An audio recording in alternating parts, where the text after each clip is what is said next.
বুলি এটি খোজ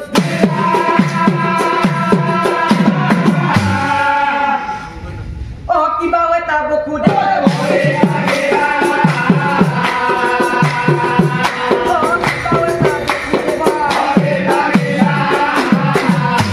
পালো বুলি বকু দেবে কলে তুলি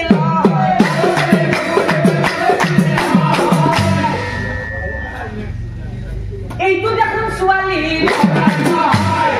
এইটো দেখোন ছোৱালী ও বকুদেৱ নিৰূপায়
কি কৰে বকুদেবে বকুদেবে মনে মনে ভাবে নিশ্চয় নিশ্চয় সকলোবোৰ প্ৰভুৰে মায়া কিন্তু যিদিনাখন দৈবকীৰ মোৰ মাজত বিবাহ সম্পন্ন হৈছিল সেইদিনা কাহবানী হৈছিল দৈবকীৰ অষ্টম পুত্ৰ কংস ৰজাৰ হ'ব প্ৰাণৰ বলি আৰু তেতিয়া কংস ৰজাই দৈবকীৰ চুলিত পাক মাৰি ধৰি কাটিবলৈ উদ্যত কৰিছিল তেতিয়া মই কৰজৰে প্ৰাৰ্থনা কৰি কৈছিলো যে আপুনি দৈবকীক নেকাটিব দৈবকীৰ নৱজাত সন্তান এই বকুদেৱে নিজ হাতে কংস ৰজাৰ হাতত তুলি দিব কিন্তু কালি ৰাতিপুৱা মই যেতিয়া কংস ৰজাৰ লৰি আহিব সন্তান ক'ৰ পৰা দিম এই উপায় নাপাই বকুদেৱে থিয় হৈ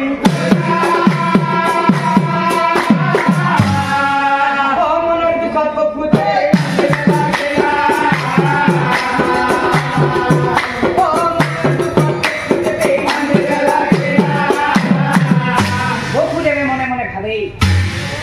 পানীৰ মাজত অকলে অকলে কান্দি থাকি একো লাভ নাই এই কাৰাগাৰত আগু বুলি এটি খোজ কিবা এটা পানীৰ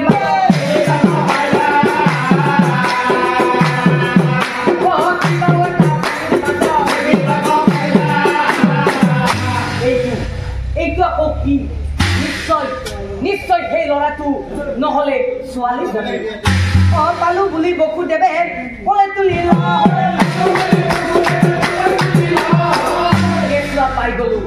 কেঁচুৱা পাই গলো এইবাৰ এৰি দিয়াত নাই কিন্তু এইবাৰ দেখোন কেঁচুৱাটোৰ বহুত ওজন ৰাতিৰ আন্ধাৰত ভালকৈ একো দেখাও নাপায় চাৰিখন হাত চাৰিখন ভৰি দুটা কেঁচুৱা পাইছে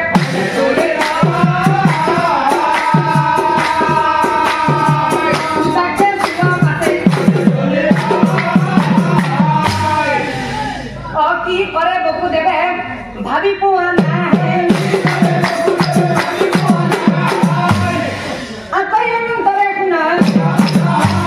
আতয়নন্তৰে শুনক হে বংশভাৰ ধৰি ৰাইজ এতিয়া প্ৰশ্ন হ'ল জন্মৰ দিনাখন বাৰু কেঁচুৱাটো সঁচাকৈ পানীত পৰি গৈছিল নেকি আৰু যদি পানীত পৰি গৈছিল তেনেহ'লে কিয় পানীত পৰি গৈছিল দ্বিতীয়টো প্ৰশ্ন কোনোবাই বিচাৰি বিচাৰি এজনী ছোৱালী বিচাৰি পাইছিল সেই ছোৱালীজনী বাৰু কোন আছিল সেই কোন আছিল কেঁচুৱা অ ছোৱালী কোন